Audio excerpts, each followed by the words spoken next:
Capítulo 3. El síndrome paterno. ¿Cómo se origina un síndrome paterno?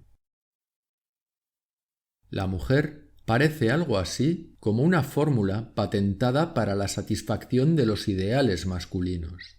Pero esa apariencia engaña. Querer proteger a un ser humano y codiciarlo además sexualmente son dos actitudes básicas tan contrapuestas que uno tropieza con enormes dificultades para poder reunirlas en una misma persona durante largo tiempo. Quien proteja a alguien querrá darle algo. Quien codicie a alguien querrá recibir algo. Dar y recibir son términos contrarios.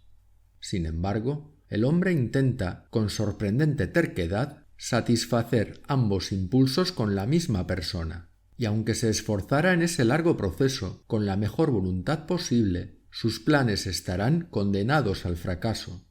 Al principio creerá que la culpa es suya, luego achacará la culpabilidad a su compañera, y a menudo lo volverá a intentar con otra mujer diferente para encontrarse con que los resultados son idénticos. Este juego se prolongará mientras se va amortiguando el impulso sexual, a la vez que el impulso protector gana terreno. Así, entre los 50 y los 60 años, el hombre se conforma casi siempre con el papel paternal.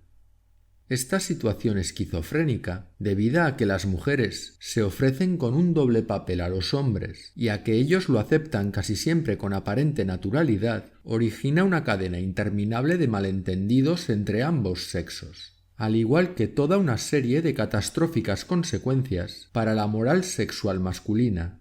Es el origen de los tabúes y las perversiones sexuales que sintetizaremos con la denominación de síndrome paterno. Sus principales manifestaciones son el incesto, la poligamia y la mojigatería.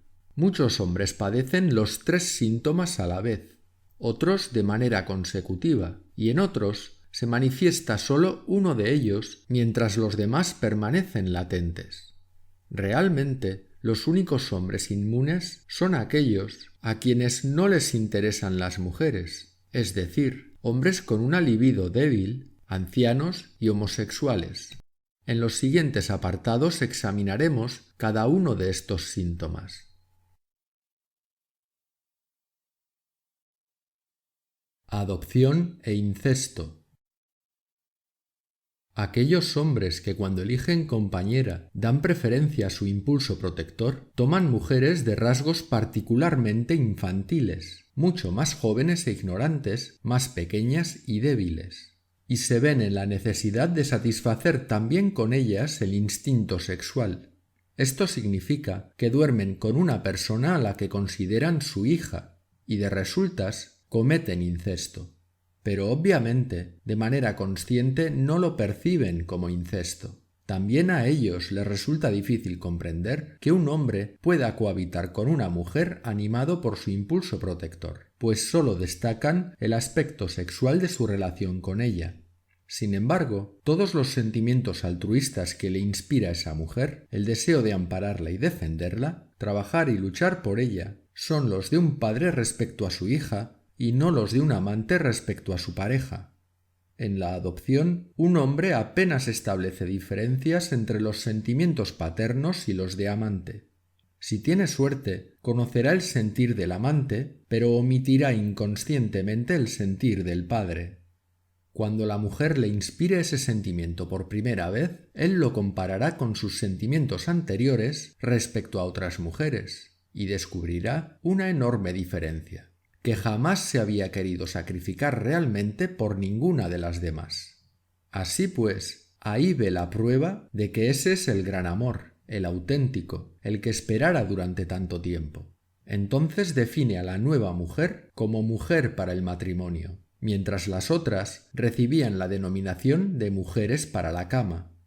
Mucho más tarde, cuando se convierte realmente en padre, identificará aquellos sentimientos iniciales y comprobará que sus hijos le hacen sentir más o menos lo mismo que su esposa. Si es sincero, se hará la confesión de haberse casado con ella menos por sus cualidades de compañera sexual que por las de objeto de pupilaje. Ahora bien, si la mujer no hubiera tenido cualidades de compañera sexual, es seguro que no se habría casado. Un hombre con esposa e hija percibe que algo no funciona como debería, y sin embargo le resulta difícil poner el dedo en la llaga. Durante el acto sexual tiene la impresión de estar solicitando algo indecente a esa mujer, algo que verdaderamente no le corresponde. Él quisiera respetarla, aunque realmente tampoco tiene ningún motivo para no mantener relaciones sexuales con ella. A pesar de ello, y sea como fuere, sus relaciones sexuales le causan remordimientos de conciencia. No consigue desechar la impresión de que alguien le está haciendo un favor inmenso, al que deberá corresponder con mucho agradecimiento lo antes posible. Un hombre cuyo empeño sea el de concentrar sus instintos sexual y protector en una sola mujer, y que por añadidura ha tropezado con una compañera extremadamente infantil, se verá ante una situación esquizofrénica muy particular. No es de extrañar, pues, que a la elegida su comportamiento le parezca a menudo bastante excéntrico. En ocasiones es halagador, en otras execrable. Unas veces la viola, otras se humilla ante ella. Unas veces la maltrata y otras quisiera morir por ella. Sin embargo, todo ello debe ser así.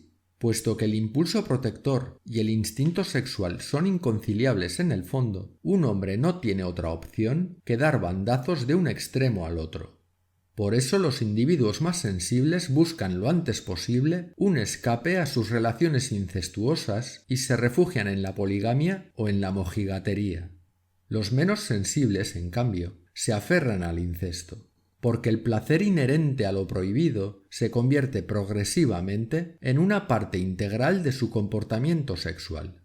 Y como ellos deben hacer de la necesidad virtud, se origina pronto una exigencia irresistible y la perversión se convierte en habitual. Una vez acostumbrados a relacionar el sexo con las mujeres infantilizadas, estos hombres encontrarán los encuentros sexuales socialmente permisibles con mujeres hechas y derechas increíblemente tediosos. Según es de suponer, quienes se emparejan con mujeres sobremanera infantiles, para en primera instancia satisfacer su instinto paternal, encontrarán mayores dificultades todavía. Con toda probabilidad, serán esos caballeros maduros que en sus ocasionales visitas al burdel piden menores de edad, pues lo que más les interesa de toda esa actividad es el quebrantamiento del tabú.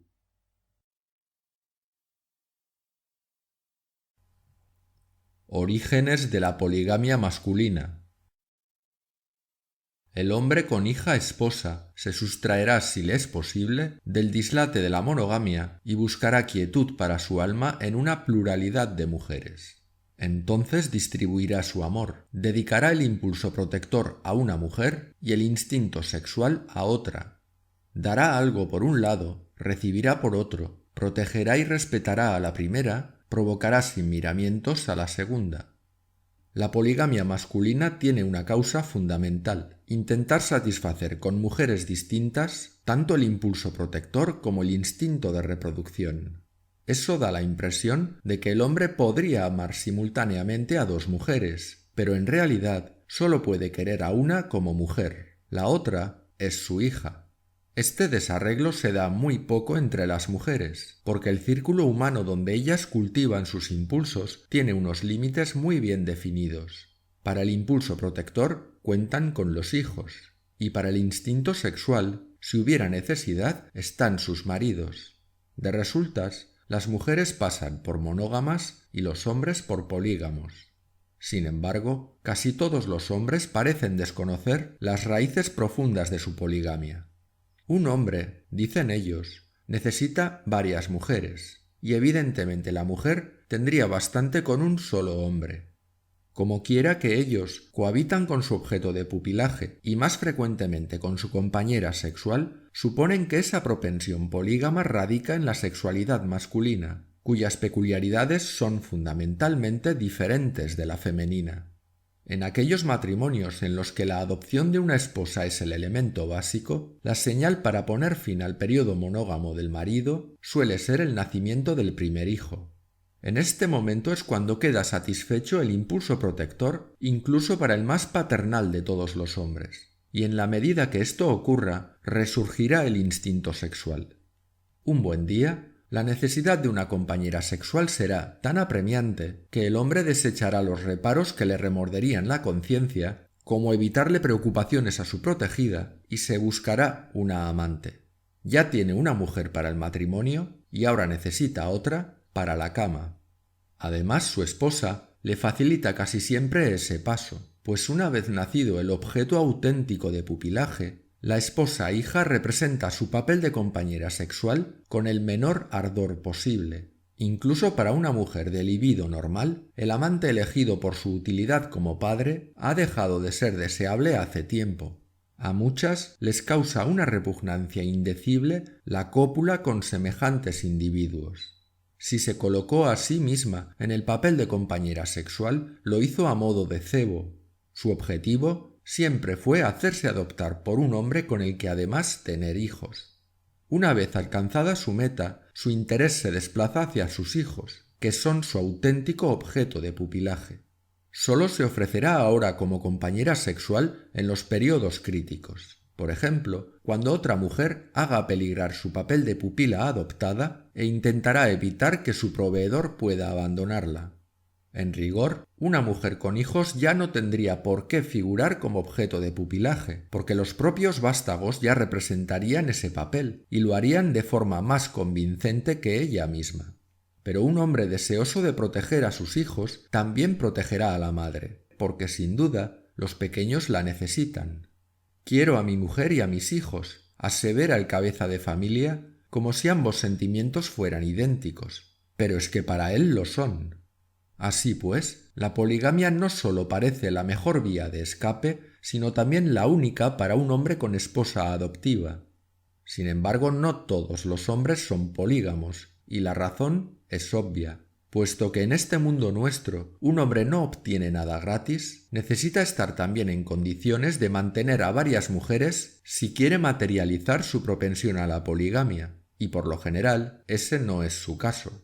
La poligamia presupone siempre una distribución injusta de los bienes materiales. Es un reflejo de la justicia social en cualquier país. Puesto que el hombre debe pagar a la mujer, un individuo con mucho dinero tendrá muchas mujeres, y uno con poco, ninguna. Cuanto más uniforme sea el reparto de los bienes nacionales, tanto menores serán las posibilidades para la poligamia. Por consiguiente, que un hombre sea polígamo o no depende totalmente de su posición económica. Los hombres ricos no son más polígamos, sino más ricos. Los hombres pobres no son más monógamos, sino más pobres. Basándonos en esto distinguiremos las siguientes formas de poligamia: la simultánea, la sucesiva, la esporádica y la simbólica. El tipo de poligamia que elija un hombre vendrá determinada en última instancia por su riqueza disponible. Las poligamias simultánea y sucesiva son las de los ricos, la esporádica y la simbólica las del hombre humilde. Un hombre acaudalado optará por la poligamia simultánea o la sucesiva y en general no atribuirá ningún valor ni a la esporádica ni a la simbólica.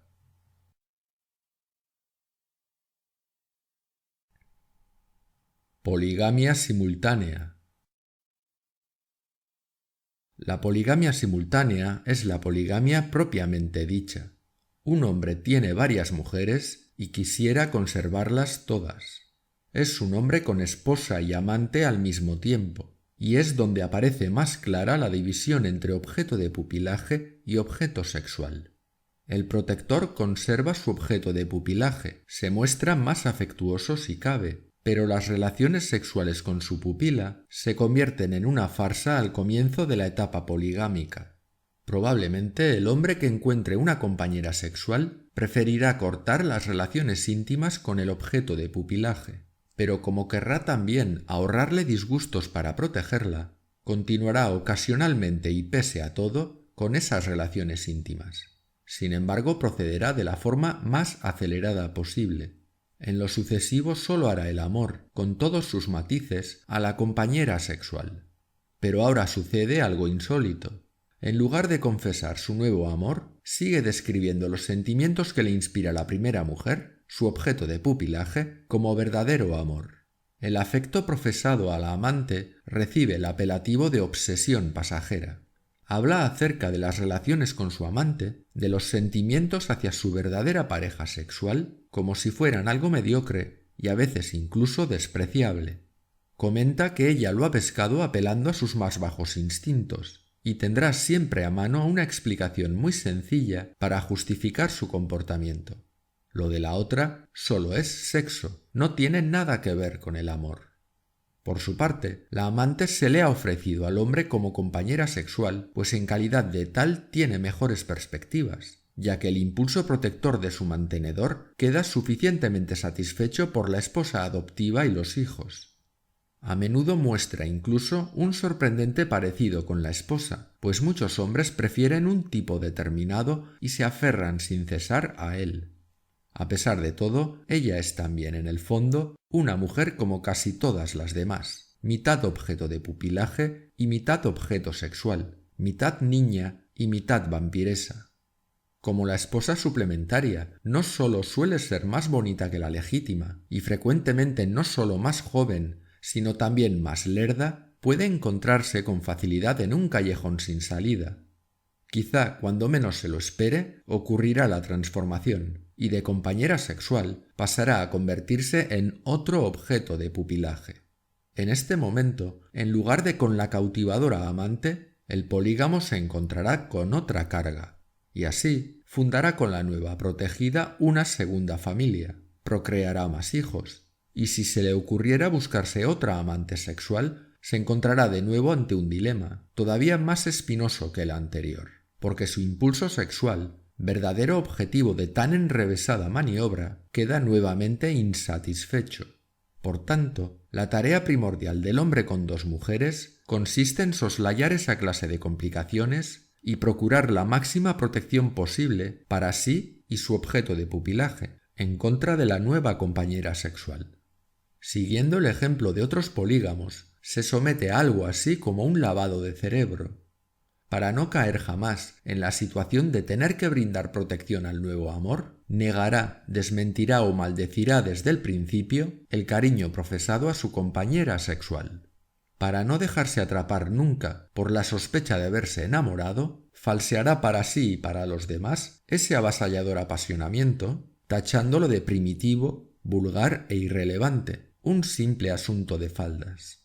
Paralelamente a esa depreciación de la compañera sexual, se produce la revalorización del objeto de pupilaje legítimo.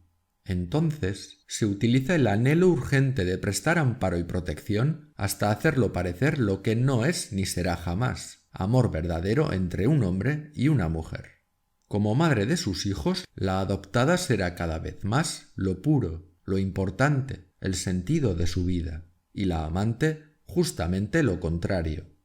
Desde ese instante, las experiencias amorosas con la amante serán del dominio público. El hombre no tendrá inconveniente en divulgarlas entre sus amigos, incluso les apremiará a escuchar tal información, relatándoles minuciosamente cuántas veces ha estado con ella y cómo lo ha hecho.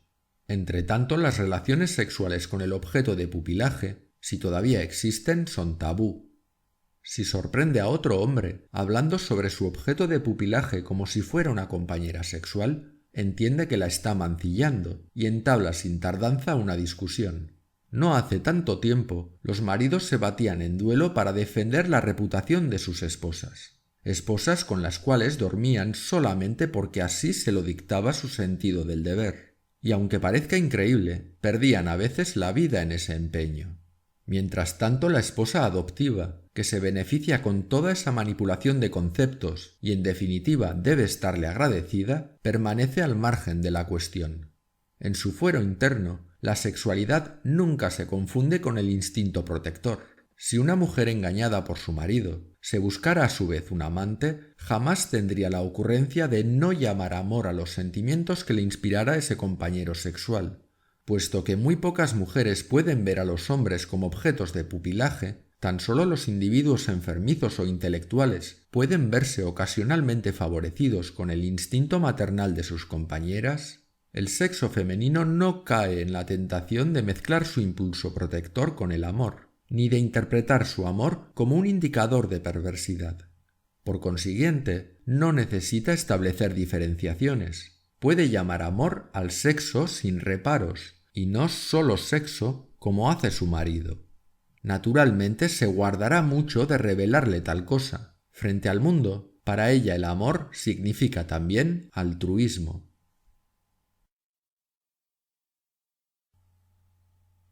Poligamia sucesiva. La poligamia sucesiva es la poligamia a plazo fijo. Un hombre tiene 2 mujeres, pero espera desembarazarse de una.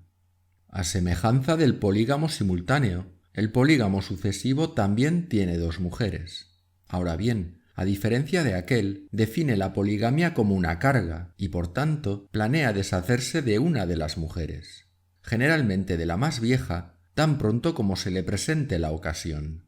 Así pues, mientras que el polígamo simultáneo practica la poligamia dentro de sus posibilidades materiales, los polígamos sucesivos alternan las fases poligámicas con la monogamia, y de resultas, ese ritmo cambiante está en relación directa con los medios económicos que pueda reservar para las mujeres. Según sea el valor atribuido por un hombre a la satisfacción de su impulso protector o de su instinto sexual, los polígamos sucesivos se dividen en 2 categorías. Los eternos padres, que son los hombres que buscan sin cesar nuevos objetos de pupilaje, y los eternos célibes, aquellos hombres que buscan sin cesar nuevas compañeras sexuales. Indudablemente, el eterno padre representa la variante más frecuente de la poligamia sucesiva. Este es el hombre que aprecia sobre todo el impulso protector y, por tanto, cuando elige compañera considera en primer término esta cualidad. Debe ser lo más aniñada posible. Como las mujeres solo pueden parecer infantiles hasta los 25 años o a lo sumo los 30, un hombre semejante necesita buscar nueva compañera cada 10 años. El número de hijas adoptadas en el curso de su vida debe mantener una relación directa con su fortuna, pero no solo en el número, sino también en la clase. Los nuevos ricos prefieren muchachas lozanas, tipo campesina, mientras que los hombres de la alta sociedad optan por la variante enfermiza, el tipo maniquí. Sea como fuere, siempre será imprescindible que la protegida dé una impresión auténtica de desamparo, pues a la mínima que se sospeche que la desvalida puede valerse muy bien por sí sola, fallará el automatismo del impulso protector. Si al cabo de pocos años la esposa adoptiva adquiere la apariencia de una persona adulta, será preciso reemplazarla sin dilación. La búsqueda de una sustituta adecuada es el periodo monógamo del polígamo sucesivo. Como los juegos infantiles son la profesión mejor remunerada de la mujer, ese eterno padre no tardará mucho en encontrar una suplente, siempre y cuando sea verdaderamente acaudalado o ejerza una profesión lucrativa. Apenas encuentra la nueva hija y se cerciore de que ella le necesita, otorgará una dote a la envejecida primogénita, que casi siempre consiste en la casa donde ha habitado, más pluses de alimentación hasta las segundas nupcias de aquella. El eterno padre no solo forma parte de la clase adinerada, existe también una variante de la poligamia sucesiva basada en el impulso protector, en la que se halla el hombre que no tiene suficiente dinero para buscar con frecuencia nuevos objetos de pupilaje. Tras bastantes años de intensa actividad profesional, consiguió atesorar una pequeña fortuna que invertirá en una segunda adopción. Según un dicho popular, se tratará de su segunda primavera. Analizando su cuenta bancaria y la edad de su primera esposa, resulta fácil calcular exactamente cuándo sobrevendrá este fenómeno natural. A diferencia del polígamo simultáneo, el polígamo sucesivo abandona a su esposa para poder satisfacer con otra su impulso protector, no el sexual. Sin duda su primera esposa es ya demasiado vieja, pero no como mujer, sino como niña. Por consiguiente, lo normal aquí es el divorcio y las nuevas nupcias, justamente lo que procura evitar con todas sus fuerzas el polígamo simultáneo. Por ello, el polígamo sucesivo no reniega de la esposa sucesiva. Al contrario, la nueva esposa es siempre el gran amor de su vida, y además denigrará a su predecesora. Como la nueva no es, en su opinión, una compañera sexual, sino un objeto de pupilaje, él quiere ofrecerle la máxima protección, es decir, la adopción legal. A diferencia del eterno célibe, el eterno padre no teme la impotencia. Lo que se dice a sí mismo no es que todavía sea tan potente como para satisfacer a mujeres muy jóvenes, sino que todavía es tan eficiente que puede tomar bajo su tutela a una jovencita inocente. Un eterno padre sabe por experiencia que sólo puede captar a mujeres más o menos frígidas, pues las demás, salvo casos excepcionales, no se comprometen con hombres 20 o 30 años mayores que ellas. Podría decirse aquí que cuando una mujer se ofrece como objeto de pupilaje a los hombres, está jugando con una bomba de relojería, porque algún día el hombre la abandonará y buscará a otra más joven. Sin embargo, esto no le representa un peligro alarmante, porque sea cual sea el desenlace, el papel siempre será más soportable que el de una simple compañera sexual. Cuando un hombre se casa con una mujer más joven, ello significa automáticamente que también puede mantener a la mujer anterior de más edad, porque de lo contrario no habría intentado siquiera buscar a la más joven. El propio hombre ha diseñado las leyes que le imponen la obligación de proveer convenientemente por cada una de sus esposas anteriores, y salvo que aparezca otro hombre que se ocupe de la anterior, se verá obligado a mantenerla durante toda su vida. En cuanto a la mujer, sólo podrían sentirse realmente heridas por la separación aquellas mujeres que desearan sexualmente a sus maridos. En cambio, la esposa hija adoptiva sufre muy poco. Ve a su marido como un padre, por lo que para ella no tiene ninguna importancia que su protector provea por una mujer o por 10. Lo importante es que no se interrumpa el suministro de fondos. Naturalmente, el hijo único se da mejor vida cuando no ha de compartir sus beneficios con 2 o 3 hermanos, pero si no hay más remedio, se conformará con una ración más pequeña. Tan pronto como quede solventado el problema financiero, dejará en libertad a su tutor y a veces incluso iniciará la búsqueda de un verdadero amante. Por su parte, el eterno célibe, polígamo sucesivo de la variante por instinto sexual, es un personaje bastante raro. En este caso, se trata de hombres que buscan mujeres de verdad, pero que tropiezan con niñas por todas partes. Como no quieren renunciar a la sexualidad, se comprometen también con tales mujeres infantiles, pero solo durante un breve tiempo. Estas les parecen demasiado triviales, pero no como niñas, sino como mujeres. Puesto que estos polígamos sucesivos no desean hijos y por ende ofrecen raras veces la adopción, la ruptura es benigna para ambas partes. Incluso a veces es la pseudohija la que da el primer paso cuando percibe la inutilidad de sus esfuerzos.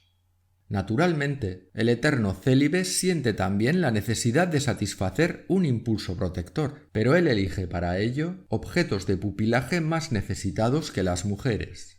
No raras veces lucha como idealista por la justicia y la libertad, toma partido por los postergados sociales, o bien en su profesión encuentra tantos objetos merecedores de su altruismo que puede saciar con ellos su instinto protector.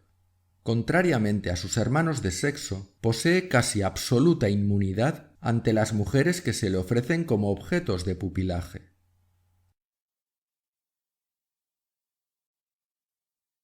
Poligamia esporádica. La poligamia esporádica es la poligamia de cuando en cuando. Es la frecuentación de mujeres practicada por el hombre humilde. A diferencia de los ricos, el pobre no satisface su instinto sexual regularmente, sino de vez en cuando, y ello lo hace siendo promiscuo con mujeres inaccesibles o a través de la prostitución con mujeres al alcance de cualquiera. Las mujeres inaccesibles son las esposas de hombres padre, que se ven obligadas a satisfacer su impulso sexual al margen de la adopción. Con frecuencia son también mujeres que no pertenecen a ningún otro hombre, pero que están disponibles para una adopción. Mientras esperan, se ofrecen como compañeras sexuales al padre de cualquier otra. Como tales mujeres, brindan siempre sus favores sexuales con carácter gratuito, porque les interesa mucho el sexo, aunque en verdad no tanto como el aprovisionamiento. El hombre al que se ofrecen no perderá la ocasión, pues la oferta de sexo gratis es muy limitada y la demanda enorme. Tan solo un individuo opulento tiene opción a elegir con quién le gustaría dormir. y si es suficientemente rico, puede superar también las ofertas de otros hombres padre y conquistar mujeres que teóricamente deberían ser inaccesibles. El pobre, en cambio, no puede permitirse reflexionar ni elegir, y se queda con cualquier mujer a su alcance. Sabe que debe aprovechar la oportunidad, pues quizá no se le presente ninguna otra. Aunque aquí solo se trate de promiscuidad, el hombre humilde tiende a calificar esa necesidad de satisfacer su instinto sexual con la primera compañera sexual asequible como aventura, y la mujer que jamás será suya, porque ya tenga otra y no pueda mantener a dos, es, según lo denomina él, una conquista. Las mujeres al alcance de cualquiera son aquellas que no tienen nada de gratuitas, pero que no exigen precios exorbitantes. La suma solicitada por una mujer para satisfacer el instinto sexual masculino es matemáticamente proporcional al número de hombres que frecuentan su compañía. Entre los diversos aspectos de la vida cotidiana, la sexualidad es uno de los pocos, incluso en los países prósperos, donde todavía hay barreras sociales. Sean quienes sean las compañeras sexuales elegidas por un polígamo, se corresponderán exactamente a sus ingresos. Las mujeres con contratos exclusivos, mujeres de hombre único, son las más costosas, pues una vez expire el contrato, se les deberá pagar automáticamente una indemnización y una renta vitalicia. Los enlaces exclusivos sin contrato, por ejemplo entre amantes, resultan caros solamente durante las relaciones íntimas. La ausencia de contrato protege en este caso al compañero sexual, eximiéndole de toda compensación cuando terminen los contactos. El sexo con escorts, mujeres que tienen a lo sumo 2 compañeros cada día, es bastante más favorable. Aquí los clientes son de clase media acomodada. Cuanto mayor sea el número de compañeros diarios, más reducidos serán los precios, y quienes los pagan, más pobres. Quienes padecen realmente la frustración sexual son tan solo los hombres sin oficio ni beneficio. El sexo con prostitutas es, sin duda, la forma más económica de satisfacer el instinto sexual en un objeto viviente. No obstante, es también el más alejado de la sexualidad. Los hombres que recurren a las prostitutas sacian su ansia de amor con una persona del sexo opuesto siguiendo procedimientos casi mecánicos. El hecho de que abracen una cosa viva tiene en el fondo un carácter simbólico y nada más. La sexualidad, la forma más absoluta y más pura de la comunicación entre humanos, queda reducida así a su expresión más rudimentaria, una serie de contracciones musculares involuntarias producidas por la fricción durante 10 minutos. La mujer cuya técnica posibilita tales contracciones ocupa un lugar escasamente superior al de cualquier otra cavidad X que podría producirlas igualmente. Sea como fuere, el sexo prostibulario es barato y protege al objeto de pupilaje en el hogar. No raras veces, la prostituta representa un alivio para la esposa adoptiva, pues asume total o parcialmente los deberes de una compañera sexual que no está dispuesta a satisfacer. Ni tan siquiera habrá gran revuelo si descubre esa actividad poligámica de su proveedor. La mujer competidora en este caso es sólo una prostituta, que según los convencionalismos al uso no tiene nada de mujer. Las auténticas mujeres son aquellas que pueden hacer peligrar la posición de otra mujer como objeto de pupilaje. En este aspecto, la ramera es absolutamente inofensiva. Un hombre que abandonara a su adoptada para casarse con una chica de la calle representaría un escándalo. Por tal motivo, los hombres son realmente los únicos que consideran inmoral la prostitución. Les desagrada la idea de verse poseyendo a una mujer, a un ser necesitado de protección, y darle como única compensación unas cuantas monedas. Estos hombres solo encuentran la situación medianamente soportable, teniendo en cuenta que saben que la prostituta hace lo mismo con otros. De ahí que resulte todo tan barato. Para una mujer, la prostitución femenina no es vituperable. Aparte de las feministas, que son mujeres que miden a su sexo con el rasero masculino, las mujeres no ven en sus iguales a unos seres necesitados de protección. Ahora bien, por razones de higiene, preferirían que sus padres adoptivos se contentasen con la poligamia simbólica, y que en lugar de visitar cada mes el burdel, se suscribieran a alguna revista como Playboy o Penthouse.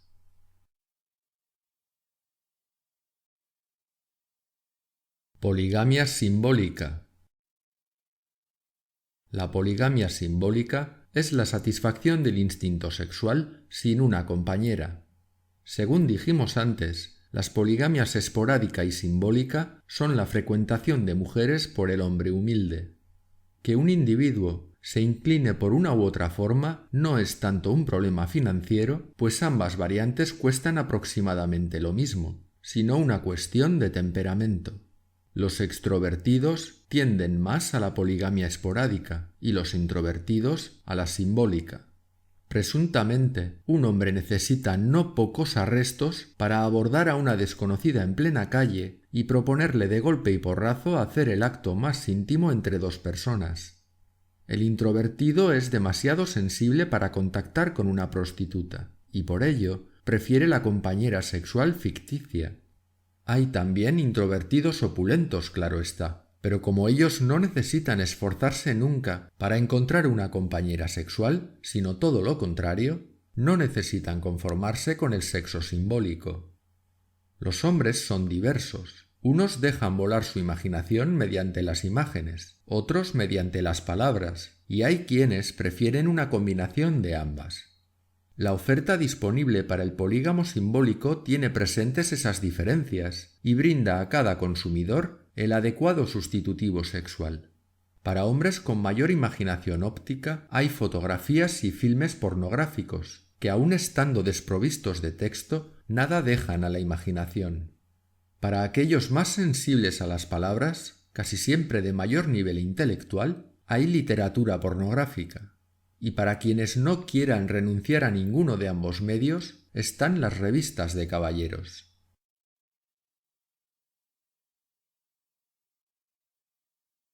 Solamente los hombres son mojigatos.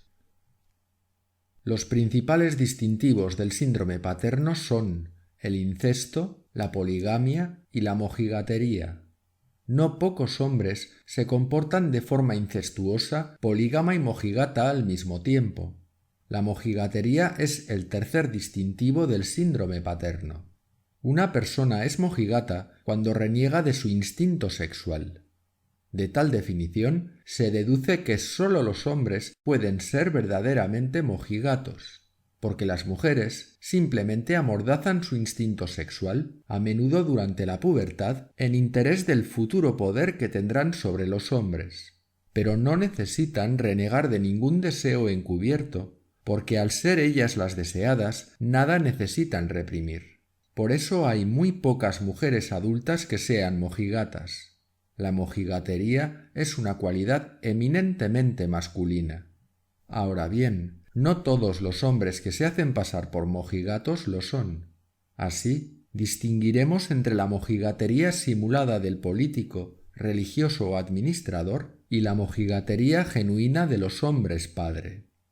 La mojigatería simulada es la de aquellos hombres a quienes las mujeres encomiendan administrar el mundo tal y como ellas lo desean. Pues lógicamente, quien ejerza el poder se aprovechará de su situación para hacer todo lo que le procure placer y desatenderá todo lo que no se lo procure. Entre las cosas que no causan placer destacan los inconvenientes del mundo del trabajo asalariado. Así pues, ellas se encargan a esos en quienes delegan su poder que se ocupen de solucionarles la vida. Las mujeres son para el mundo lo que los accionistas para sus empresas. Hay una cantidad nada despreciable de accionistas que ni tan siquiera saben a qué se dedica la empresa en la que han invertido sus ahorros, a los que les da igual lo que haga la empresa con tal de percibir dividendos. Y todo lo que haga la empresa será en beneficio de sus accionistas.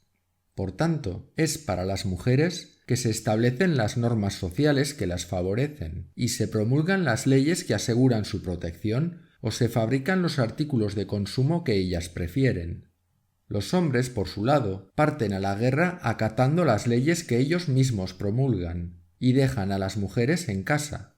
y los hombres religiosos predican entre su propio sexo la continencia, la fidelidad y la monogamia, en beneficio de los intereses de la mujer. Así, cuando se le pregunta al accionista, con ocasión de la junta anual, si desea que una empresa rentable continúe actuando como lo ha venido haciendo hasta entonces, el accionista obviamente responderá que sí, a la vez que apremia a los directivos de la empresa para que procuren que los beneficios sean todavía mayores. De igual forma, los maridos interrumpen también sus actividades momentáneamente y preguntan a sus esposas: ¿te gusta cómo lo hago? ¿Debo seguir haciéndolo igual? Y las esposas responden: sí, sigue igual, pero procura esforzarte un poco más. Las mujeres no necesitan saber lo que hacen sus esposos, ni cómo deben hacerlo, ni en qué faceta de su trabajo se requiere mayor esfuerzo. A las mujeres no les interesa el proceso, sino directamente el resultado. Son también los hombres los que se encargan de descubrir las posibles imperfecciones de un sistema y proponen a los más competentes de entre ellos, para los puestos que deben investigar, cómo solucionar el problema. Así ocurre, por ejemplo, en política. Pero el candidato a solucionar un problema debe respetar el punto de vista reservado a los intereses del objeto de pupilaje femenino. Eso es lo único que piden las mujeres, porque en esa posición estriba indudablemente su poder. Y el hombre designado para representar los intereses femeninos en una sociedad debe, primero de todo, adoptar él mismo a una mujer y crear con ella varios objetos de pupilaje. Y desde luego en su pasado no pueden haber ni divorcio, ni infidelidad, ni otros delitos sexuales, ya que si no se reúnen tales requisitos, las mujeres no lo elegirán pese a las encarecidas recomendaciones de los expertos. Estos expertos lo saben sobradamente y, por tanto, no proponen nunca a candidatos solteros, por ejemplo. Consecuentemente, aquellos aspirantes a los altos cargos en la administración del imperio femenino, por ejemplo, jefes de Estado, ministros, clérigos, generales, jueces o directores de banco, deben responder al ideal femenino tanto antes de su actividad como durante ella. No se les permitirá que abandonen a sus esposas, ni se les tolerará la adopción de esposas suplementarias. De todo esto se concluye que el administrador debe ser mojigato o fingirlo, porque de otro modo no tendrá la menor probabilidad. En sus manifestaciones públicas necesitará hacer constar que la vida familiar es siempre lo principal. Cualquier frase impensada, cualquier beso ilícito, cualquier cita secreta pueden poner punto final a una carrera prometedora. En cuanto a la mojigatería genuina, la de los padres es menos reconocible que la simulada, porque tiende a presentarse como la antítesis de ésta, y efectivamente lo es. Es una prueba del libre albedrío sexual del hombre, y la causa es la siguiente. Un hombre que ve a las mujeres como objetos de pupilaje, como hijas, ve también consecuentemente el acto sexual como un acto incestuoso o como la violación del más débil. Una variedad muy generalizada de mojigatería masculina es la de exigir una novia intachable. Esto es frecuente allá donde la mojigatería simulada se codea con la genuina. Al exigir la virginidad de su prometida, el novio da a entender inequívocamente que la sexualidad es reprochable. Así pues, impondrá una prueba muy sencilla a las mujeres que conozca. Quienes se acuesten con él serán malas, y quienes no lo hagan, buenas. Sólo cuando sean buenas, cuando demuestren que no le desean, se mostrará dispuesto a ampararlas durante toda su vida. Puesto que una persona queda caracterizada socialmente cuando pasan los años sin haber conocido ni querido la sexualidad, el hombre que se case con una virgen obtendrá casi siempre lo que deseaba íntimamente: una compañera frígida. De resultas, retornará sin dilación a la poligamia simultánea o esporádica, y entonces satisfará su instinto sexual como antes del matrimonio con una mala mujer. La mujer buena está para ser la madre de sus hijos, es decir, un ser asexual y merecedor de protección. La mojigatería, entre tanto, se manifiesta muy poco entre las mujeres, como ya hemos dicho. Puede que haya mujeres mojigatas, pero éstas constituyen la excepción y no la regla. La mujer de nivel medio habla muy poco sobre sus experiencias sexuales y jamás exige la virginidad del novio. De la misma forma que pocos hombres fingen ser niños, también pocas mujeres cometen actos que ellas pudieran reprocharse cuando duermen con un hombre. Por consiguiente, no tienen remordimientos de conciencia.